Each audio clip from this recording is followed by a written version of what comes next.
Os irmãos podem se assentar. Cumprimento a nossa igreja com a graça e a paz do nosso Rei Jesus Cristo. Amém.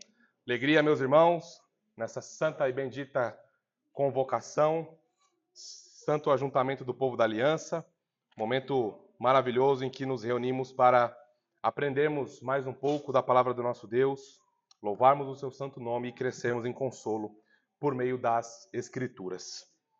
Bom, os irmãos viram que hoje vocês estão tendo aí um intensivão, né? Tô de manhã, tô de noite, tô de tarde, então os irmãos têm que me aguentar aí um pouquinho mais, né?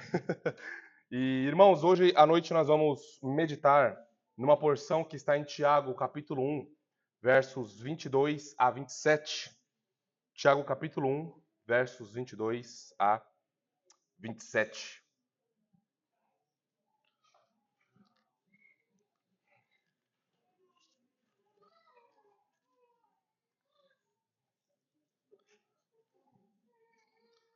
Tiago, capítulo 1, versículos 22 a 27.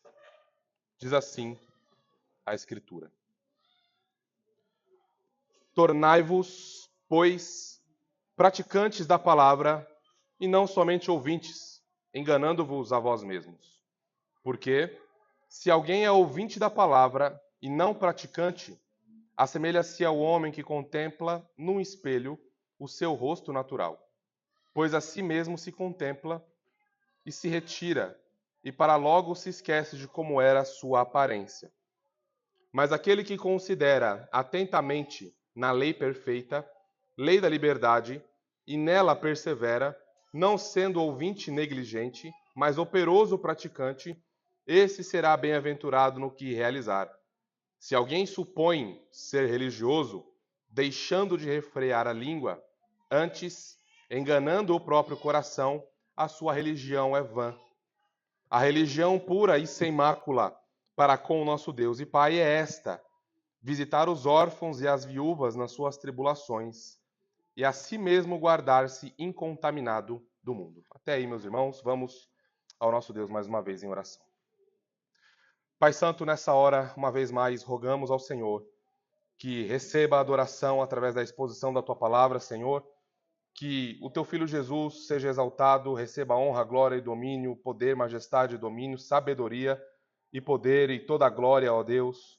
Senhor, rogamos a Ti que a Tua palavra capture as nossas afeições, que todos os nossos pensamentos sejam conduzidos à submissão ao Teu Filho Jesus.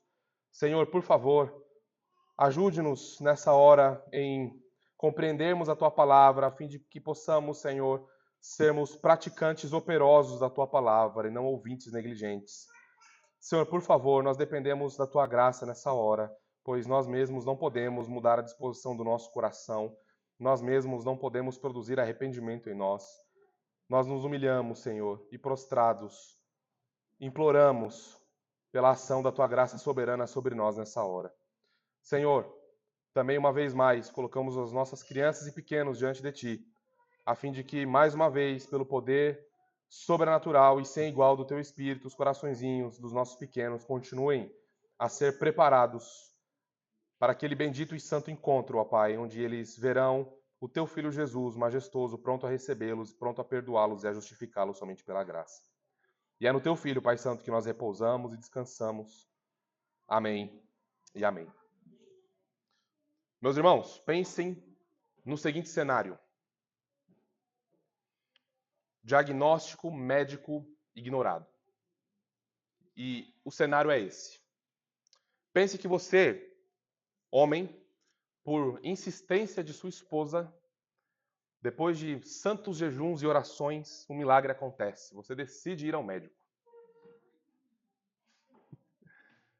E indo ao médico, você chega lá e faz todos os exames. Faz exame de sangue, faz eletrocardiograma, testa o fígado, um monte de coisa.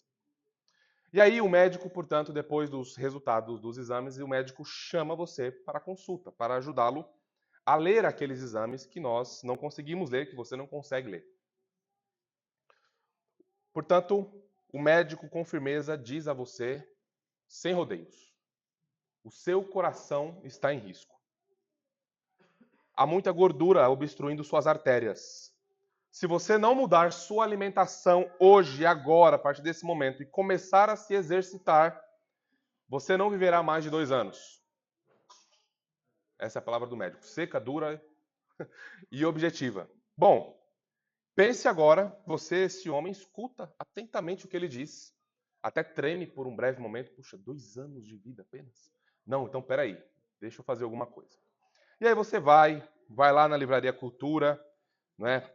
Compra um livro sobre alimentação saudável, pesquisa lá no ChatGPT os principais influencers nas redes sociais, começa a segui-los, né? Começa a pegar lá várias dicas fitness, até chega a imprimir os resultados desses exames na geladeira para você ser lembrado da tua condição. Mas você não faz nada para mudar. Você continua comendo mal. Você continua se empanturrando de gordura e a sua rotina não muda. Você não segue as orientações médicas. Não tem trabalhado por uma mudança séria na sua vida, uma reforma séria. Resultado, o diagnóstico médico se cumpre. Você morre em 2 anos.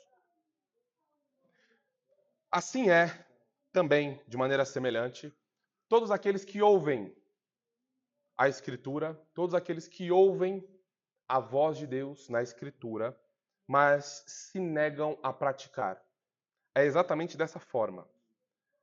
As pessoas até concordam com o diagnóstico médico, as pessoas até concordam com os conselhos que Deus dá em sua palavra, concorda com as exortações, compartilha textos bíblicos nos status, nas redes sociais, lê bons livros, mas não coloca em prática.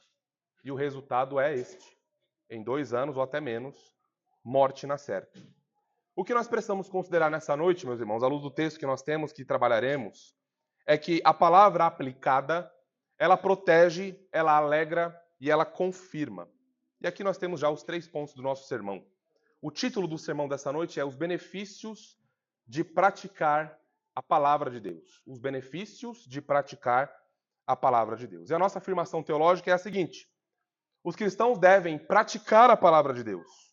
Não é opcional. O cristão deve praticar a palavra de Deus, pois ela é poderosa e traz muitos benefícios para a vida.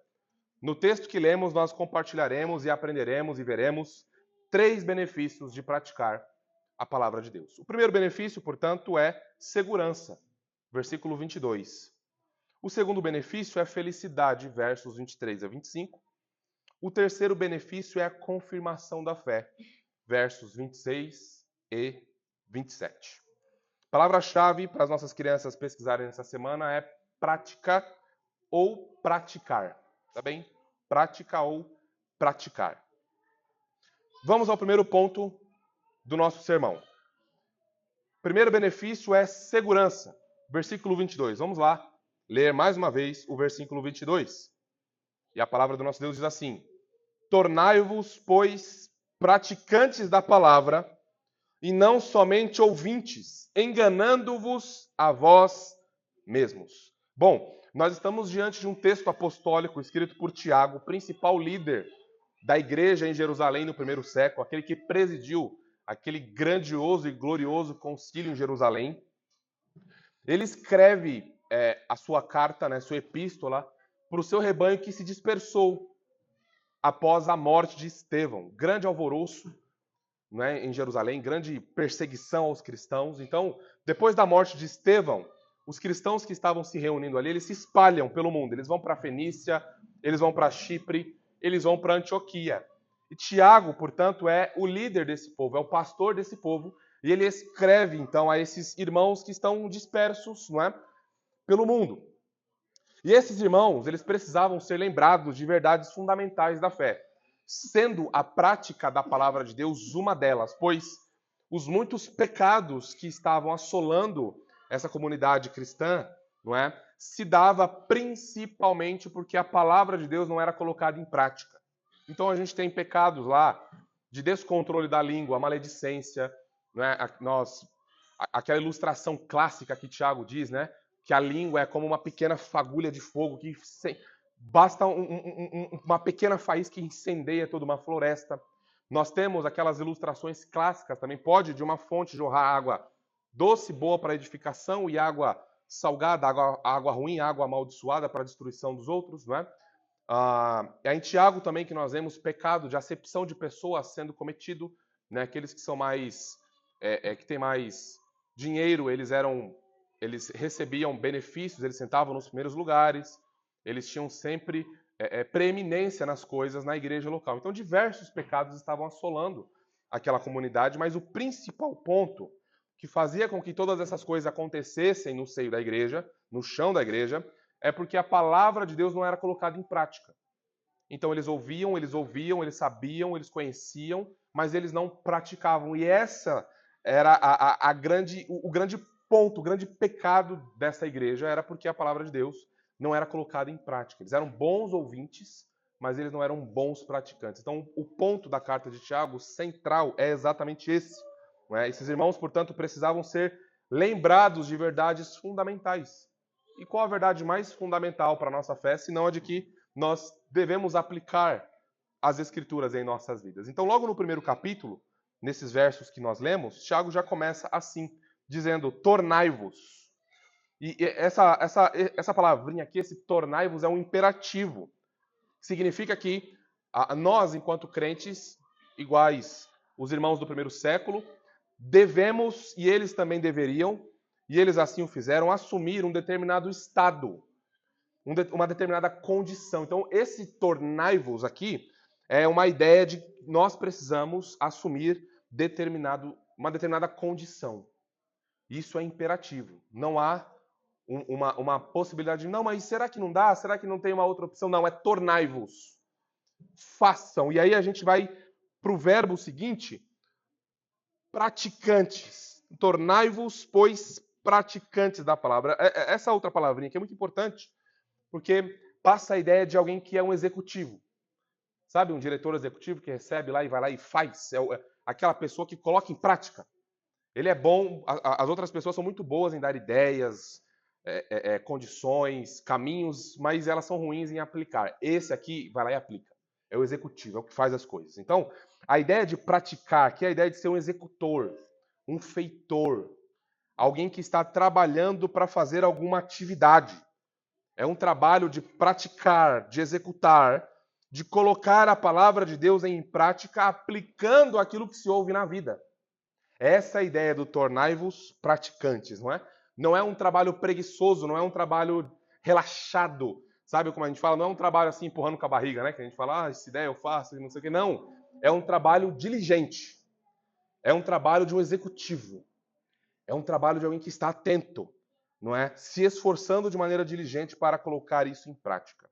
Ora, isso é interessante porque após o novo nascimento, após a regeneração, após o nosso coração ter sido rasgado pela graça de Deus e termos sido, portanto, justificados dos nossos pecados, tem uma coisa, uma evidência, não é? É algo que se sobressai, que passa a acompanhar todo cristão a partir do seu primeiro respirar espiritual, a partir do seu primeiro choro espiritual, não é? Do seu nascimento espiritual, tem outras coisas, mas tem algo que passa a acompanhar o crente desde aquele momento. E isso acompanha o crente sempre. E aí eu vou ler uma frase do comentarista Douglas Moo, e ele diz assim, ó: a palavra se torna uma parte permanente, inseparável do cristão, uma presença dominadora e orientadora dentro dele. Quer ver? Levanta a mão aqui quem leu algum tratado de algum reformador ou de algum puritano sobre a inspiração, sobre a inerrância, sobre a infalibilidade, sobre a suficiência das Escrituras. Quem já leu? Então, como que você crê que as Escrituras são palavra de Deus? Porque você foi convencido pelo Espírito. E essa é uma das primeiras coisas que Deus faz na nossa alma. Nos apresenta Jesus Cristo, segundo o Evangelho, e nos faz amar as Escrituras. Nos faz amar a sua palavra. Porque agora nós queremos nos deleitar no Deus que nos salvou, queremos conhecer o Deus que nos salvou e queremos orientar a nossa vida segundo os padrões celestiais. Não queremos mais viver como antes.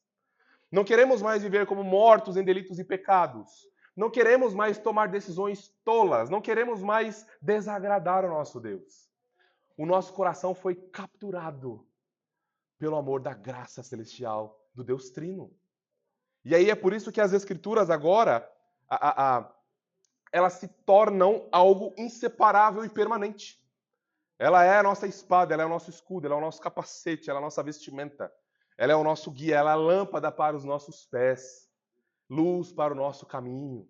Guardamos a palavra no coração para não pecar contra o Senhor. Ela é poderosa para isso. E agora, unidos com Jesus Cristo, que é a própria palavra encarnada, ele, pelo seu Espírito, nos conduz às Escrituras. Então há uma consideração elevada pelas Escrituras. Não é mais como antes. Não é mais como antes. Antes nós desprezávamos as Escrituras. Antes nós deixávamos lá aberto, né? De maneira mística, lá no Salmo 91, ó. Aí passa um ventinho, né? Cai no 115. Não, é no 91, senão, né, senão a gente não é abençoado e tal. A gente tinha uma maneira mística, era um relacionamento estranho, distante das Escrituras. Mas a partir do novo nascimento, as Escrituras passam a ser, portanto, parte inseparável. E essa frase é muito linda, ela é maravilhosa, ela capta muito bem a ideia que nós encontramos aqui. Né? E não é algo forçado, é algo que nós passamos a desejar. Porque o Deus da palavra é o Deus que nos salvou e ele habita em nós.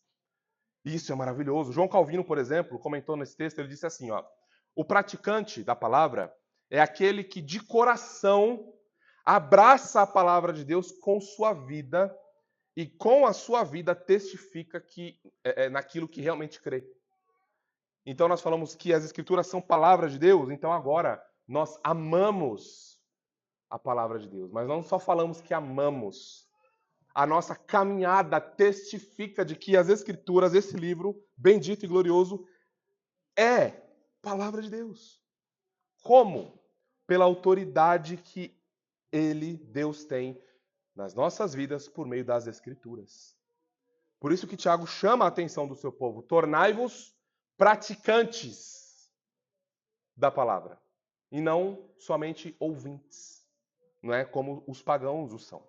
Então, uma das primeiras evidências do novo nascimento, uma das primeiras evidências de regeneração, além, obviamente, de luta com o pecado, de um coração rendido a Cristo Jesus, de um coração desejoso de ir ao Senhor, uma das primeiras evidências de que nós nascemos de novo é a aceitação incondicional de que as Escrituras são palavra de Deus inerrante e a consequência necessária dessa fé, dessa afirmação, não é?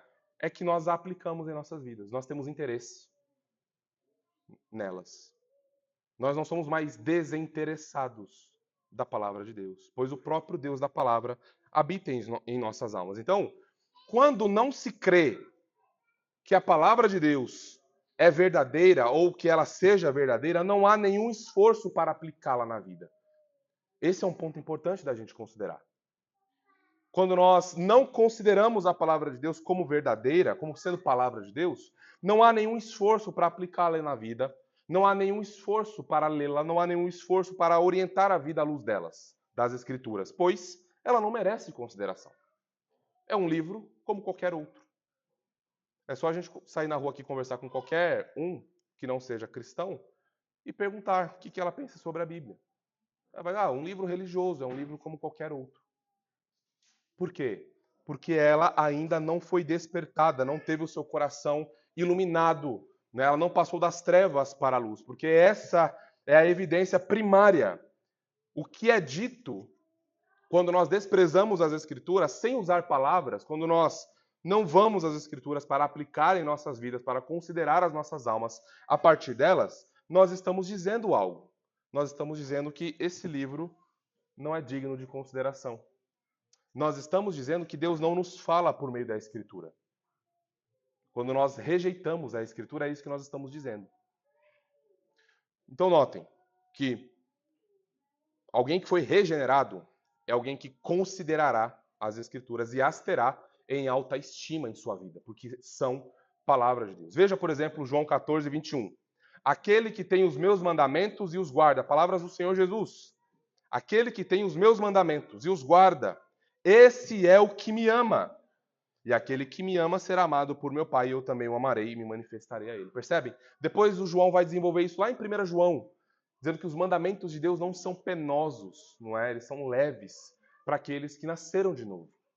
Então, o ponto é que o nosso relacionamento com a Escritura, com a palavra de Deus, revela o nosso relacionamento com Deus.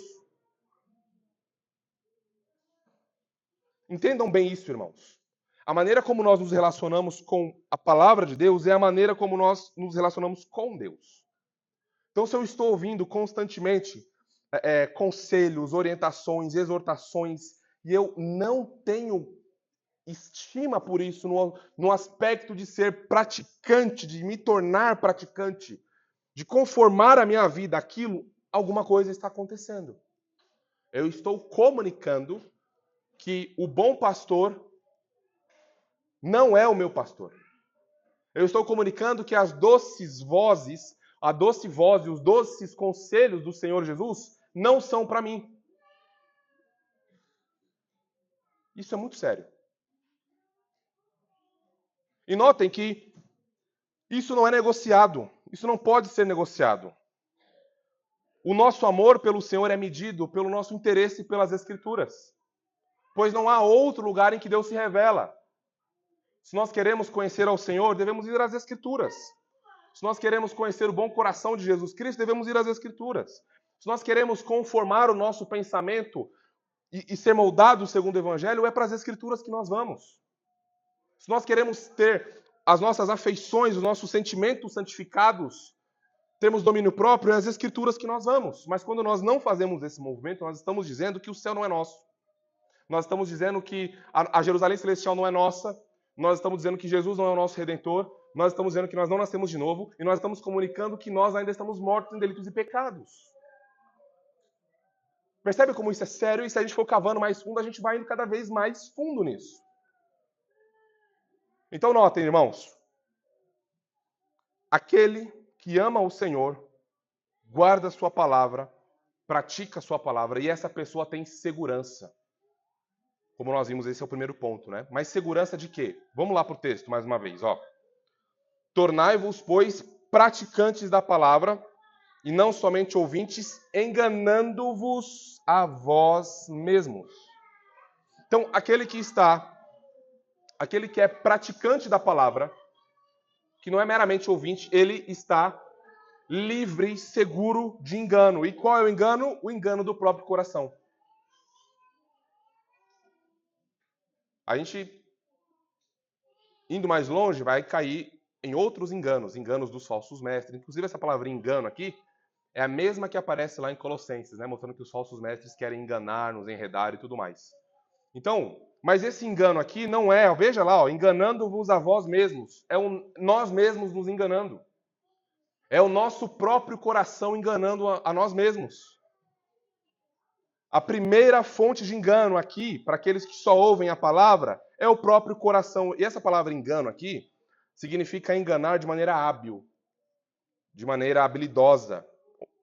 Significa ser enganado de tal forma que a pessoa fica iludida com uma realidade. Ela realmente acredita na ilusão que ela criou. Essa é a ideia aqui. Ela cria um cenário, sabe quando, não sei se já aconteceu com você, sei lá, está passando por um momento difícil, e aí você começa a criar vários cenários na sua mente, aí você pega um deles, ó, não aconteceu nada, tá? Você está criando situações hipotéticas. E aí você fala, certamente é isso aqui. Aí você pega aquilo, traz para si e começa a viver como se aquilo fosse real, mas ainda não aconteceu nada.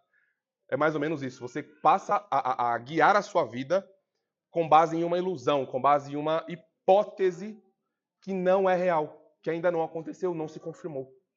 Então você, a depender da situação, passa a se enganar, passa a tomar decisões a partir daquilo. Mas aquilo nem se cumpriu ainda, nem se concretizou ainda. É um cenário hipotético que você afirma que é e você traz para si e passa a viver daquela maneira. Veja, alguém que apenas ouve a palavra é alguém, portanto, que vive enganado. É alguém que se auto-engana. E é por isso que a pregação de hoje de manhã, como nós falamos, né, lembrar do Evangelho, lembrar de Jesus Cristo ressuscitado dentre os mortos, é extremamente necessário, essa lembrança constante do Evangelho, para que a gente não se engane. Porque a gente está muito suscetível ao auto-engano.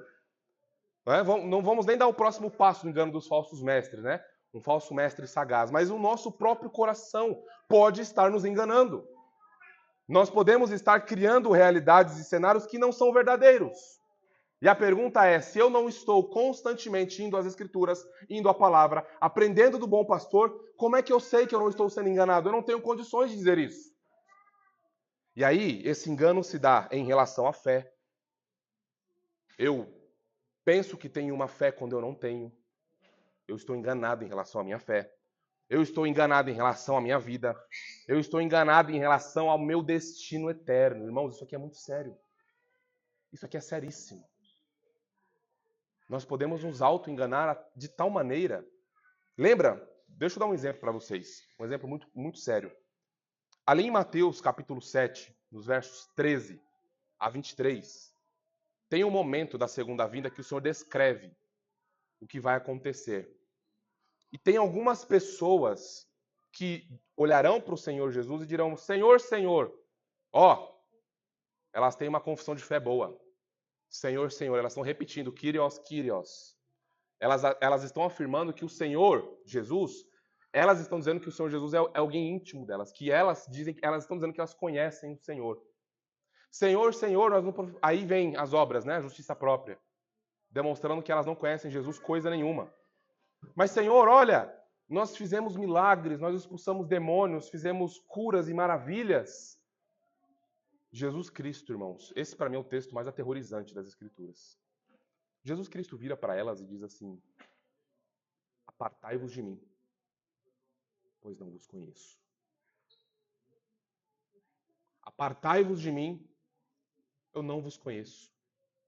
Sigam para a condenação eterna, para o inferno eterno. Eu não sei quem são vocês. Eu nunca tive relacionamento íntimo com vocês. Mas o que está acontecendo? Desculpe, irmãos. O que está acontecendo com essas pessoas naquele contexto? Elas têm muitas obras, elas têm profissão de fé, mas elas não praticam aquilo que ouvem. Esse é um cenário aterrorizante. Jesus diz para elas assim: apartai-vos de mim, vocês que praticam iniquidade. Para longe de mim, vocês que praticam coisas como se eu não tivesse dado maneiras de se viver. Em outras palavras, vocês vivem como se eu não existisse, mas vocês estão professando fé em mim. Olha o contrassenso. Senhor, Senhor, fizemos tantas coisas, mas o Senhor diz para ela: vocês praticam iniquidade. Tem uma lei, tem ordem. Nós temos uma vontade revelada e vocês fazem tudo ao contrário. Vocês não praticam aquilo que vocês aprendem. Mas olha até onde vai o auto-engano. Questionar o Senhor Jesus sobre a validade da minha intimidade com Ele. Isso é auto-engano. Essas pessoas estão se auto-enganando, elas estão achando que a fé delas é verdadeira, quando não é. É o engano do próprio coração. Por isso que nós precisamos ter isso em mente, que a prática da palavra de Deus é a mãe do conhecimento verdadeiro de Deus. A prática da palavra de Deus é a mãe do verdadeiro conhecimento de Deus. Porque se eu conheci o Deus verdadeiro revelado nas Escrituras, eu o amo, eu o desejo, o meu coração mudou, o meu coração foi transformado, eu tenho a habitação do Espírito em mim, eu tenho todos os recursos necessários para caminhar em graça e em verdade. Então esse é um termômetro, irmãos, muito bom para nós nos auto-examinarmos à luz das Escrituras. Mas será que eu não estou em um engano? Será que o meu próprio coração não está me enganando? Será que eu não sou um religioso? Será que o meu coração não está me auto-enganando? Eu preciso sentar e avaliar. Eu preciso sentar à luz do espelho das Escrituras e saber como que o Senhor tem trabalhado na minha vida desde então. Na última semana, nos últimos meses, nos últimos anos. Como vai o nosso coração em relação à aplicação das Escrituras em nossas vidas? Irmãos, o auto-engano, ele é o pior de todos. Ele é o pior de todos, porque quando nós estamos nos auto-enganando, nós estamos, ainda que de maneira inconsciente, fazendo um esforço para acreditar que aquelas coisas, e há um desejo por detrás em nós de que aquelas coisas sejam verdadeiras e reais. E aí é onde entra o poder das Escrituras para nos iluminar, para nos confirmar na verdade, para nos chamar ao arrependimento, para iluminar os nossos passos e o nosso caminho. Deixa eu ilustrar isso. Conta-se que Diógenes, o filósofo cínico, certa vez viu um homem pobre treinando sozinho no ginásio grego. Estava treinando sozinho. Correndo círculos com seriedade, sabe? Dando tudo de si, mas não tinha ninguém. Ele estava sozinho lá no ginásio. Dava gritos de vitória, ia pra galera, mas ele estava sozinho, não tinha ninguém no ginásio. Era somente ele. Mas não parava aí. Ele recebia até aquela laurel, sabe aquela coroa de, de folhas assim, né? Ele ia lá, pegava, coroava ele mesmo. Obrigado, valeu, dava discurso. E aí ele estava sozinho. Sozinho lá como se estivesse numa competição real, né? Quando ele corria, ele sai daqui e tal. A milhão lá, como se verdadeiramente ele estivesse na competição. E aí, Diógenes, né? Ficou olhando aquilo por um tempo. E ele vê que o rapaz estava realmente empenhado. Aí ele, deixa eu ir ali, né? Parece que não é brincadeira isso não. E ele se aproximou, né, do atleta. E perguntou, o amigo, vem cá, o que você está fazendo aí? A resposta dele foi, ora, eu estou treinando para as Olimpíadas. Aí Diógenes observou por alguns instantes e retrucou, mas você treina sem adversários, corre sem juízes, é uma competição sem rivais, mas você está fazendo essas coisas como se realmente tudo estivesse aí. Mas você está sozinho, se divertindo com sua própria ilusão. É esse o cenário do auto-engano. Cria-se uma competição, cria-se competidores imaginários, cria-se plateia, até mesmo, né, a coroa, mas nada disso é real. E assim, irmãos, é o cristão que ouve a palavra, mas não a pratica. Ele treina discursos, como o atleta no ginásio, ele recita versículos, ele coleciona bons livros, ele coleciona muitas vitórias imaginárias que nunca existem, nunca chegam. Por isso que ele nunca cresce, porque ele está num cenário de imaginação. Ele acha que ele é um crente, que ele é um reformado, que ele está numa igreja bíblica, mas ele mesmo está nessa corrida imaginária, que Deus não reconhece.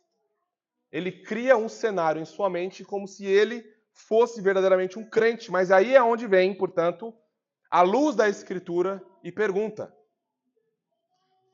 você está diligentemente aplicando a palavra de Deus em sua vida ou você está meramente ouvindo a palavra de Deus?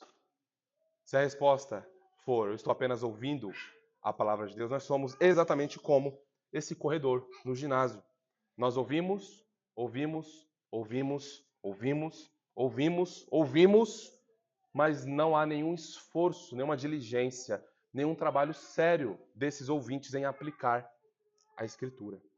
E aí o veredito é esse. Se isso está acontecendo, nós estamos nos auto-enganando. E notem, irmãos, que o nosso conhecimento de Deus, das Escrituras, o nosso ensino, tudo que fazemos tem um único objetivo: nos conduzir à imagem do Filho. Tudo que fazemos na vida cristã tem um único objetivo: nos conformar à imagem do Filho. Jesus Cristo está sendo moldado na alma dos eleitos. As pregações, as exortações, a maneira como o Senhor nos chamou e como Ele tem nos santificado, guardado o seu povo, é para moldar o Filho no seu povo. Então as exortações que vêm são para esse fim, para despertar aqueles que porventura estejam dormindo e para exortar aqueles que realmente estão mortos em seus delitos e pecados. Porque aqueles que estão mortos em seus delitos e pecados, mais uma vez, irmãos, não se importam com essas coisas. Charles Spurgeon uma vez disse que as Bíblias de alguns crentes, elas estão tão cheias de pó que daria para escrever condenação usando a poeira. Sabe aqueles carros que a gente vê que estão tão sujos que o pessoal vai lá e escreve lava-me, por favor? Né? É mais ou menos isso. Algumas Bíblias estão tão empoeiradas que daria para escrever, como disse Spurgeon, condenação. Mas notem, esse cenário não é de desgraça, esse cenário não é de condenação, mas é de esperança. Porque se esse é a tua condição, há esperança. Olha a exortação do Senhor nos chamando, nos chacoalhando. Ei! Ei! Vocês que ouvem bons sermões, vocês que leem bons livros, deixe-me dizer algo a vocês.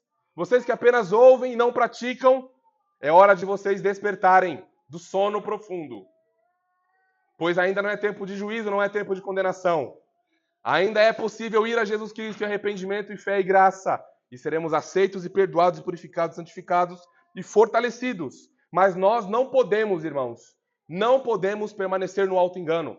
A mentira precisa vir à tona, para que toda a ilusão de que somos crentes verdadeiros caia por terra, uma vez que estejamos, porventura, nos auto-enganando. Essa porção de Tiago vem para rasgar as nossas almas, vem para rasgar os nossos corações, vem para quebrar os nossos joelhos, vem para que a nossa cabeça se prostre, para que a gente lamba o chão e reconheça a nossa miséria, e reconheça a nossa fraqueza, e clame ao Senhor por graça santificadora e salvadora, se for necessária. Mas nós precisamos rogar ao Senhor que não permita que nós sigamos caminhando nos auto-enganando.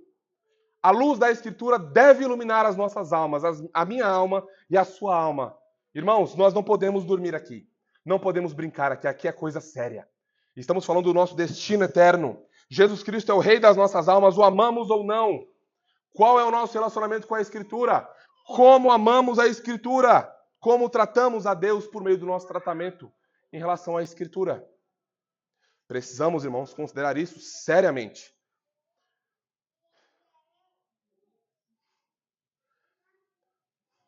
Portanto, deixemos hoje, agora, de sermos ouvintes da palavra. Se você identificou isso no teu coração, não, realmente eu tenho sido muito ouvinte da palavra, eu não tenho aplicado, hoje, acabou. Bote um fim nisso hoje. Fala, Senhor, o teu Espírito habita em mim, o Senhor me salvou, eu sou teu, então me ajuda. Me dê amor pelo Senhor, me deixe experimentar Cristo de uma outra maneira.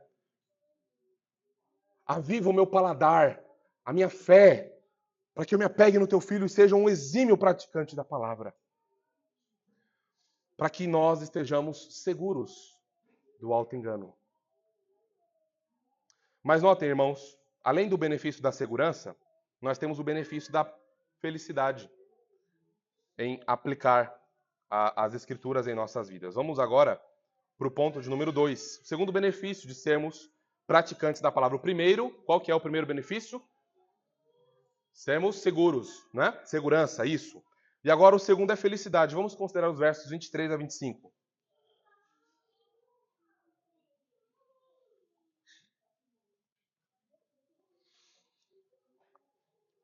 Diz assim: porque se alguém é ouvinte da palavra e não praticante, agora Tiago vai usar uma metáfora aqui, ó. Assemelha-se ao homem que contempla no espelho o seu rosto natural, pois a si mesmo se contempla, e se retira, e para logo se esquece de como era a sua aparência. Mas aquele que considera atentamente na lei perfeita, lei da liberdade, e nela persevera, não sendo ouvinte negligente, mas operoso praticante, esse será bem-aventurado no que realizar. E esse bem-aventurado aqui é muito feliz, né? Naquilo que fizer, naquilo que realizar. A comparação é mais ou menos assim. Tiago está dizendo, e vale lembrar que os espelhos no primeiro século eles não eram tão modernos, né? A tecnologia de espelhos não era tão avançada quanto hoje. Hoje a gente olha no espelho, a gente realmente vê, né? A nossa face, a gente consegue ver bem a imagem que é refletida lá. Mas no primeiro século, apenas as pessoas com mais condições tinham espelhos melhores, mas ainda assim, esses espelhos melhores, eles apresentavam apenas um vulto, sabe? Alguma coisa ali não era como é hoje. Então, para você saber como está o seu cabelo, como que você está arrumado, você precisaria se atentar muito bem para aquele espelho, não é? Você não poderia simplesmente fazer como a gente faz hoje, né? Vai ali, olha, tá beleza, tudo bem, tchau. A gente precisaria ficar bem atento, bem observando ali os nossos traços, porque a imagem não era tão nítida como é, portanto, nos espelhos de hoje. A ilustração é esta. Aquele que só ouve a palavra, ele olha no espelho e ele logo se esquece de como ele era. Como que é isso? Alguém que só ouve a palavra, ele vê que ele tem algumas necessidades, que ele precisa de algumas coisas, que ele tem que mudar algumas coisas, que ele tem que reformar algumas coisas. Mas aí o que acontece? Ele vê os seus pecados. Lembram de Judas? Eu gosto muito dessa ilustração de Judas. Judas, ele vê o que ele fez. Mas o que ele faz? Ele não vai ao Senhor em arrependimento. Ele busca a sua própria redenção, ele vai lá e se enforca. Não é? Diferente da experiência de Pedro, que peca, mas ele vai lá e chora amargamente. Em seguida, ele é visitado pelo Senhor e é restaurado por Cristo. Alguém que só ouve a Escritura é como Judas. Ele vê o que fez, ele vê a gravidade do que ele fez, trair sangue inocente. Toma as moedas, para com isso. O problema é seu, se vira. Isso aí é coisa sua, já era. E agora, o que é que eu faço? Arrependa-se, creia no Evangelho. O que ele faz? Ele vai lá e se enforca. Então, alguém que só ouve a Escritura e não aplica, vê seus pecados por um determinado momento, mas logo começa a racionalizar. Então, logo escolhe o mundo e seus prazeres, logo a maldade e a profundidade do pecado é esquecida, logo se esquece da santidade e da severidade de Deus, logo se esquece das chamas do inferno eterno, logo se esquece da graça que há em Jesus Cristo. É algo rápido, é algo breve, é uma experiência rápida, é um lamento muito breve, que não produz e não transforma, porque é um ouvinte negligente. Preste atenção em como Tiago coloca isso aqui agora. Ele chama esses ouvintes de ouvintes negligentes. Quer dizer, eles ouvem, mas há uma negligência em sua própria alma, uma disposição de alma de aplicar aquilo que se ouve. Então eles não querem. Eles só querem ouvir. Ouvir e ouvir. E isso promove auto-engano. Engano.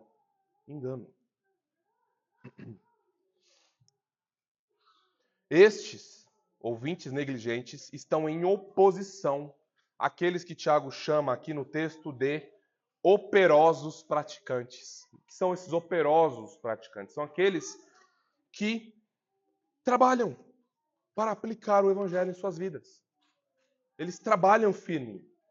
Eles são disciplinados, eles são resolutos. Eles nasceram de novo. E eles querem agradar o seu Deus. E eles, portanto, trabalham para isso. Não são preguiçosos, não são negligentes, não são apenas ouvintes. Eles falham. Eles tropeçam, mas eles estão ali, operosos, lutando. Eles não estão de braços cruzados, eles não estão dormindo na rede. Eles estão espiritualmente despertos e prontos para toda a batalha. Veja agora o versículo 25. E esses serão felizes em tudo que fizer. Mas aquele que considera atentamente na lei perfeita, lei da liberdade, e nela persevera, não sendo ouvinte negligente, mas operoso, praticante, esse será bem-aventurado no que realizar, ou muito feliz no que realizar. É claro que esse texto aqui não está ensinando salvação por obras, né? Nada disso. Quer dizer, eu vou obedecer à lei, eu vou fazer boas obras, e aí então eu vou ser muito feliz porque eu vou ser salvo. Não tem nada a ver com isso. Tem nada a ver com isso. Então, alguns católicos romanos leem esse texto assim, não tem absolutamente nada a ver. É só a gente ler o contexto, tá? Mas o que Tiago está ensinando para nós aqui? Ele está mostrando que a fé verdadeira, na prática, ela aparece. A fé verdadeira dá frutos na prática. Ela não fica se escondendo. A fé verdadeira, ela escancara. Ela se mostra para o mundo. Né? A gente brinca, às vezes, aqueles crentes 007, né? Não dá. Um crente verdadeiro não é 007. Não consegue ser 007. Porque a fé dele no mundo em trevas vai se manifestar. É necessário que ela se manifeste. A graça que salva é a graça que reforma a nossa vida e nos ensina a viver. A mesma graça. Ela salva, ela santifica e ela vai glorificar. A mesma graça, o mesmo Deus, o mesmo Espírito, o mesmo Cristo. O mesmo Senhor e nosso Deus. Então, a referência que Tiago faz aqui é essa lei, né? A lei perfeita, a lei da liberdade. Por mais que haja aqui uma discussão entre os estudiosos e teólogos sobre o que é isso, para mim está claro que essa lei a que Tiago se refere, ele é um judeu escrevendo para judeus, não é? É a lei moral, Os 10 mandamentos, só que nas mãos do Redentor. Não é? São os 10 mandamentos nas mãos do Redentor. E ali no Novo Testamento isso é chamado de a lei de Cristo. Aquela lei que é escrita no nosso coração. Percebem porque há uma inclinação, um amor natural no novo nascido pela lei de Deus, pelo Evangelho, porque ela está escrita no coração. Está dentro. Por isso esse desejo incontrolável pelas Escrituras, de se conformar às Escrituras, vem de dentro para fora. Porque já está aqui, ó. Está escrito na nossa alma, no nosso coração. Esse é um benefício, é um fruto, não é? É uma bênção que nós recebemos pela obra de Jesus Cristo. O Espírito Santo vem, ele escreve a sua lei no nosso coração. Por isso que nós amamos a isso. Nós amamos a palavra de Deus, amamos as Escrituras. Então essa lei aqui é a lei moral. Portanto, agora, a lei moral, nas mãos do Redentor, não mais nos condenam. Não é mais instrumento de condenação sobre nós. Mas agora é instrumento de santificação. Agora nós vamos à lei moral de Deus, não é? Nós vamos à lei de Cristo para nosso crescimento em graça e em verdade. E nós amamos isso, desejamos isso. E notem, o texto vai dizer que aquele que é operoso, ele se atenta, ele considera atentamente. Então, olha que interessante, né? Esse considerar atentamente. Então ele está ali, ó, pesquisando nas Escrituras, lendo nas Escrituras. Como é que eu tomo essa decisão? O que eu faço? O Senhor me ajuda. Nossa, eu quero conhecer mais Jesus Cristo. Ele está ali, ó. Ele está mergulhado no Evangelho.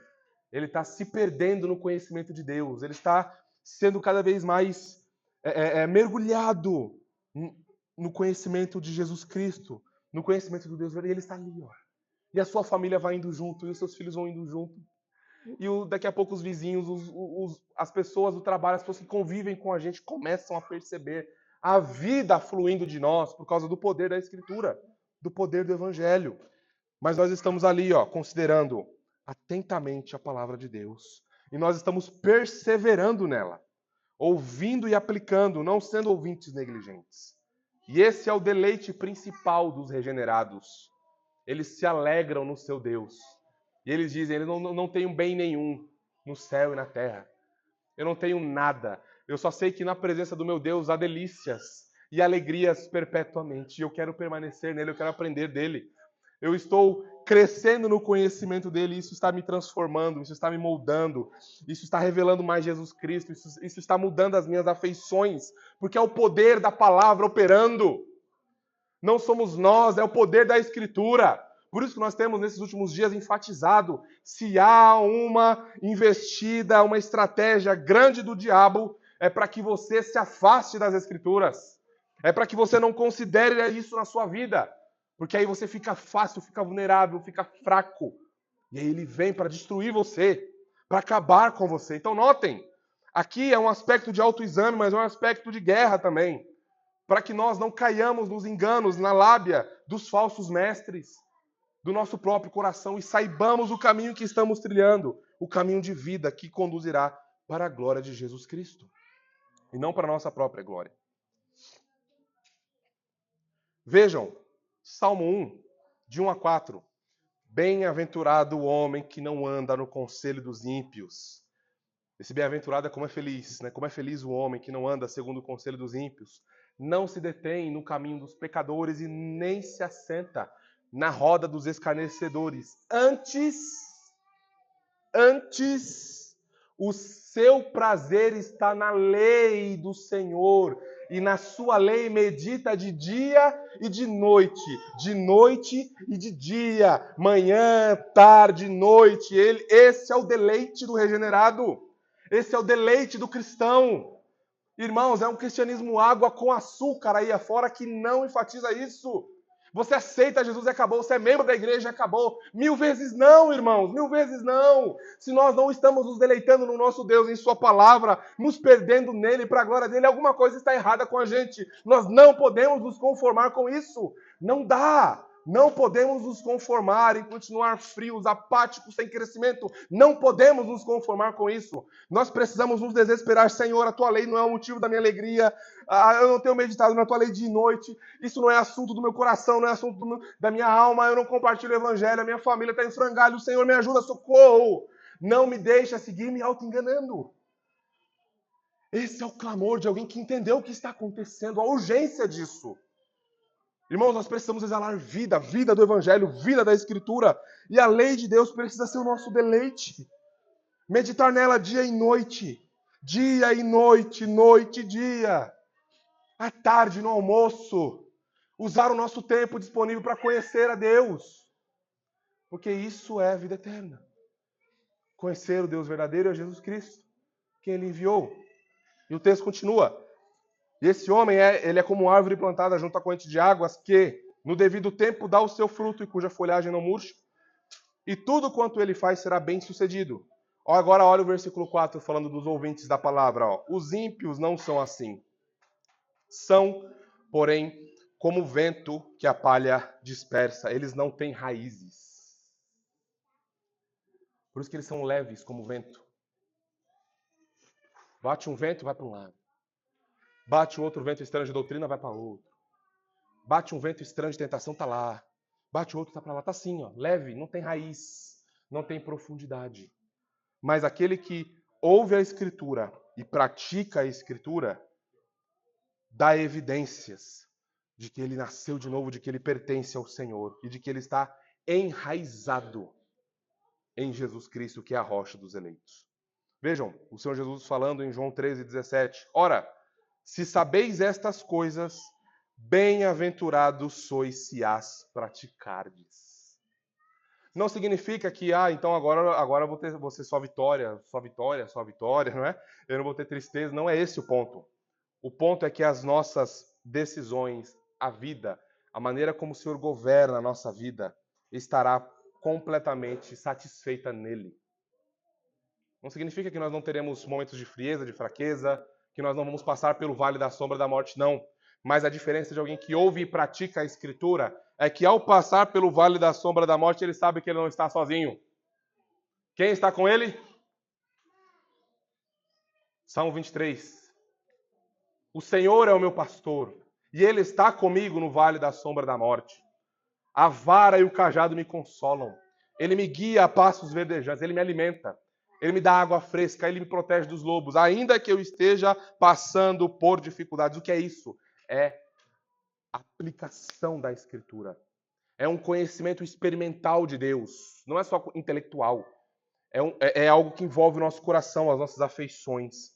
Então aqui nós consideramos, irmãos, que a alegria verdadeira está presente na vida daqueles que ouvem a palavra de Deus e a praticam. Então, se nós queremos experimentar a alegria verdadeira, nós devemos ser praticantes da palavra, porque ao fazermos isso, colheremos frutos. Há frutos que nós colheremos. Eu vou colher frutos da sua vida, você vai colher frutos da minha. As nossas esposas, os maridos vão colher frutos de piedade dessas vidas operantes e trabalhosas no Senhor, pois elas estão se esforçando para serem fiéis a Deus, conhecerem mais a Deus, para fazê-lo conhecido. Essa é a razão da nossa existência. Conhecer a Deus, deleitar-se nele para sempre, fazê-lo conhecido. E também porque nós tomaremos, obviamente, não é? Pautado nas Escrituras, sempre as melhores decisões, conforme a revelação geral do nosso Deus. E por fim, nós temos o último ponto, que então nós teremos a confirmação da nossa fé. Se nós estamos nos esforçando por aplicar as Escrituras, nós vamos ter a confirmação da nossa fé. Confirmação pública, confirmação externa e confirmação interna também. Aí nós vamos considerar os versos 26 a 27. Vamos olhar aqui o versículo 26. Agora, Tiago, ele vai dar algumas características mais objetivas, tá? A nossa tentação é olhar para isso aqui e dizer, não, eu não tenho problema com isso, então eu não estou me auto-enganando. Essa é a tentação aqui, porque Tiago, ele vai dar ele vai elencar agora alguns problemas na igreja.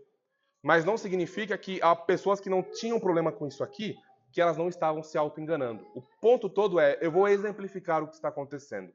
E aí ele levanta o problema na igreja. Veja, Se alguém supõe ser religioso, deixando de refrear a língua, antes enganando o próprio coração, a sua religião é vã. Mais uma vez aparece aqui, né, o verbo engano, enganar aqui, ó, enganando o próprio coração. Então, alguém que é apenas ouvinte da palavra, irmãos, não se preocupa em aplicar mandamentos específicos da Escritura. Alguém que não refreia a sua língua tem um problema grave com o sexto mandamento, com não matarás. Não está preservando a vida e a reputação do outro. Não está preservando, não é, as condições sociais e públicas de outra pessoa, mas ela não está nem aí. Ela fala, ela blasfema, ela fala mal de todo mundo e ela está quebrando o sexto mandamento. Ela não está observando a lei perfeita. Por isso que, mais uma vez, nós temos alguma evidência aqui no contexto em que Tiago, quando fala da lei perfeita, né, da lei da liberdade, ele está falando da lei moral, só que nas mãos do Redentor, que é a lei de Cristo.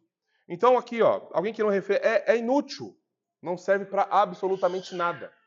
Então, ser ouvinte da palavra e não praticante, irmãos, eu sei, a gente lê bons livros, ouve boas coisas, mas Tiago está dizendo, o Senhor está dizendo aqui a nós, que não aplicar é inútil. O que adianta eu saber que eu preciso usar a minha língua, a minha boca para a glória de Deus, que eu devo ter a palavra temperada com sal, que eu devo, né, preservar a reputação, guardar o meu irmão, não matá-lo em nenhuma instância, nem em pensamento, nem com a língua, e nem com as mãos, não é? E eu faço isso, e eu não estou nem aí com isso, não me importo com isso. Isso não tem utilidade nenhuma, senão para aumentar a condenação. Porque lembrem, à medida que o nosso conhecimento de Deus aumenta, o rigor do julgamento aumenta também. Por isso que também Tiago vai dizer, ó, não queira muito de vocês ser mestres, porque o rigor, o padrão aumenta. Então, à medida que nós recebemos mais conhecimento de Deus, mas sem arrependimento, sem a graça de Deus, brincando de usar o nome de Deus em vão, Thomas Watson disse, isso só serve para iluminar o nosso caminho para o inferno. Então não tem utilidade nenhuma. Então o domínio da língua. Agora veja, versículo 27, a primeira parte. A preocupação com os vulneráveis. Ó, a religião pura e sem mácula para com o nosso Deus e Pai é esta, visitar os órfãos e as viúvas em suas tribulações. Então cuidado com os órfãos e com as viúvas é uma ordem desde o Antigo Testamento. As viúvas deveriam ser assistidas, cuidadas, em tons de prioridade. Os órfãos também, que eram abandonados, que os pais morriam em guerra e tudo mais, deveriam ser cuidados. E o Salmo 68:5 nos diz que Deus, ele é pai dos órfãos e defensor das viúvas. Então o povo da Aliança da Graça não pode fechar os olhos para esta realidade. Não dá para fechar os olhos na nossa igreja local, aqueles que são mais vulneráveis. Nós não podemos fazer isso sem cometer um grande pecado contra Deus. Mas os nossos olhos devem extrapolar para além da nossa igreja local, para o mundo, para a sociedade. O mundo caído em trevas espera a manifestação da luz gloriosa do Evangelho através do povo da aliança. Então notem, não adianta nada eu saber que eu tenho responsabilidades morais para com aquele que é a imagem e semelhança de Deus, que é alguém vulnerável, e eu não fazer nada. Isso deve constranger as nossas almas, isso deve nos levar à ação. E aqueles que são praticantes da palavra devem se preocupar com esses vulneráveis. Não podemos fechar os olhos. Certa vez, um amigo, corredor de seminário, né, ficou escandalizado quando ele soube que na fila de adoção no Brasil, quem lidera, aqueles que estão à frente, e é uma quantidade grande de pessoas que querem adotar crianças, ele ficou escandalizado quando ele descobriu que a maioria é homossexual. Ele ficou escandalizado. Mas aí veio um outro e retrucou. E fala, por que você está escandalizado? Por quê? A gente deveria ficar escandalizado em olhar para essa fila e ser difícil encontrar crentes lá.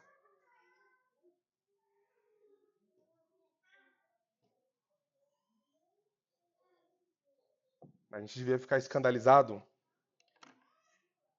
em saber que há milhares e milhares de crianças abandonadas, sem um lar. E o povo da Aliança da Graça não tem feito nada para mudar essa realidade. Confesso a vocês que isso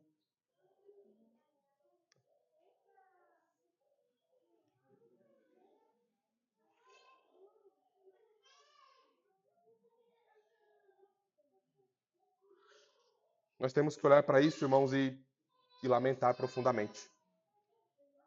E nos arrepender profundamente. Pois nós estamos com os olhos fechados em relação a isso. Onde nós estamos?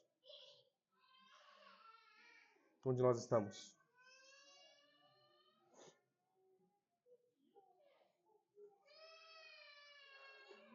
E o último ponto do sermão.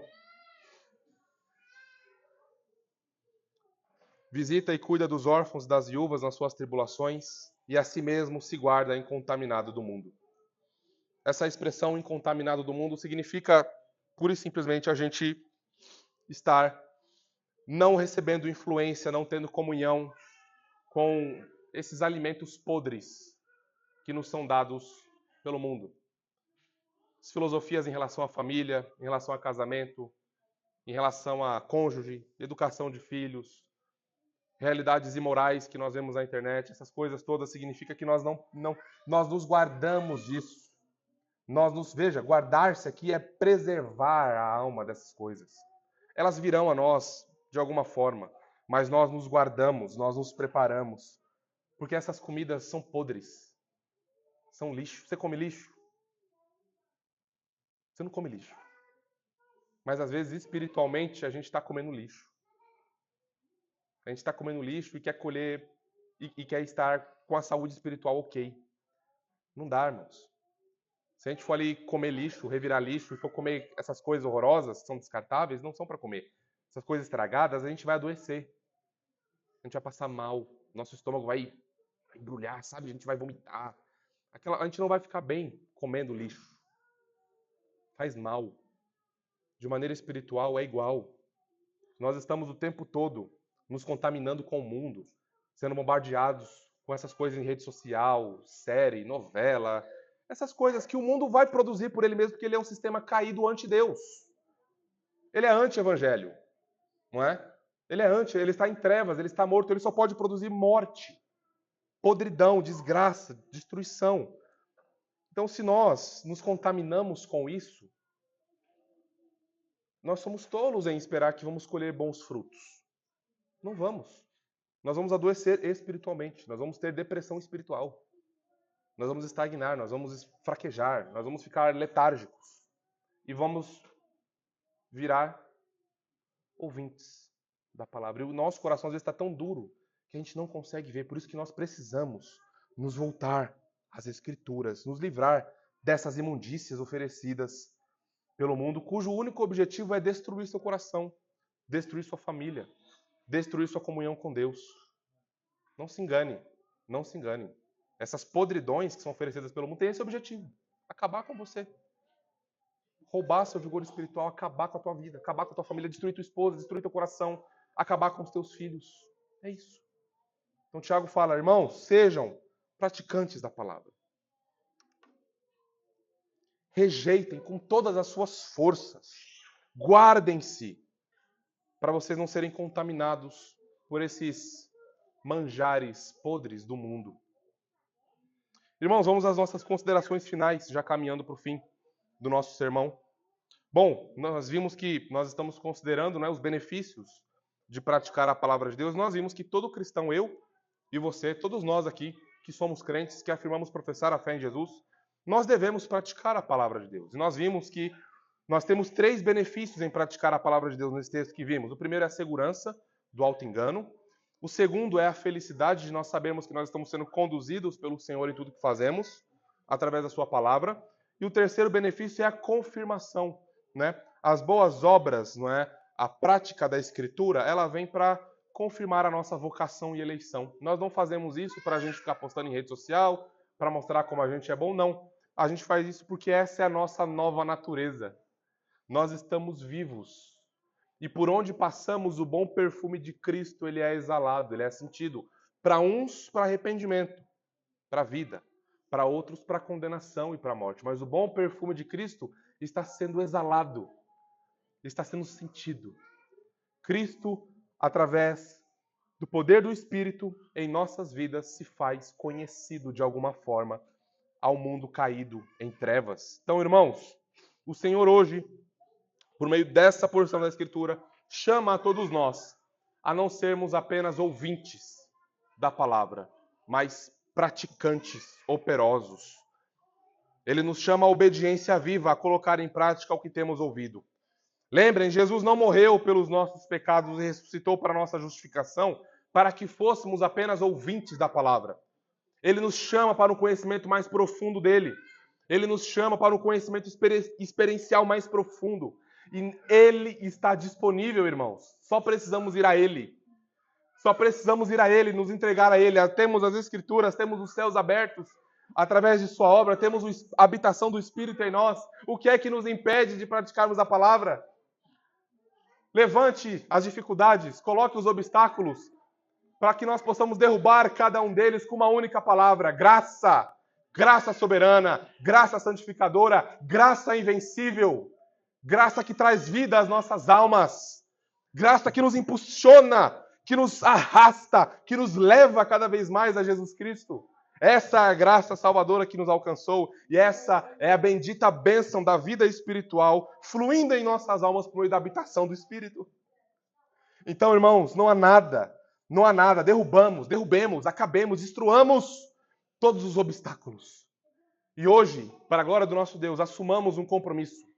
Senhor, serei praticante da tua palavra. Senhor, a reforma que eu quero na minha casa, na minha família, no meu coração está aqui. Eu serei praticante da tua palavra.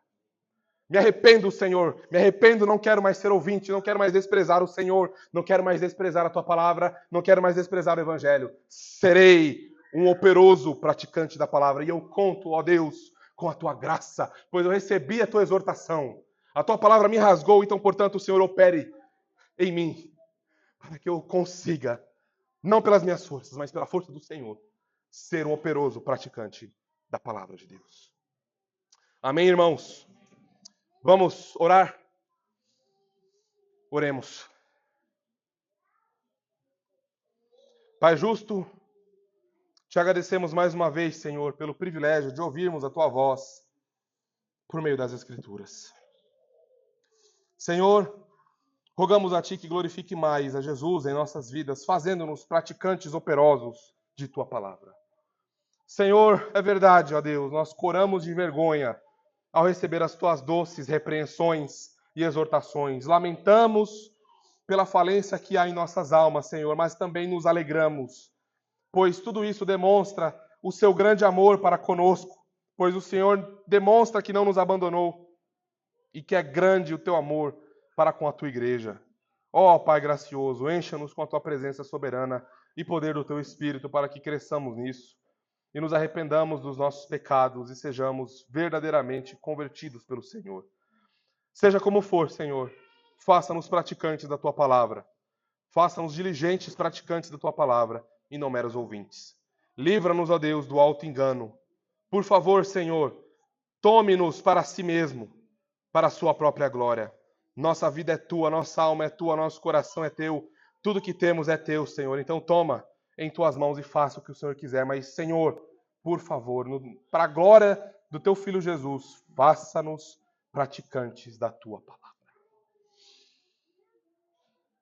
E é em Jesus, ó Pai, que nós oramos e agradecemos.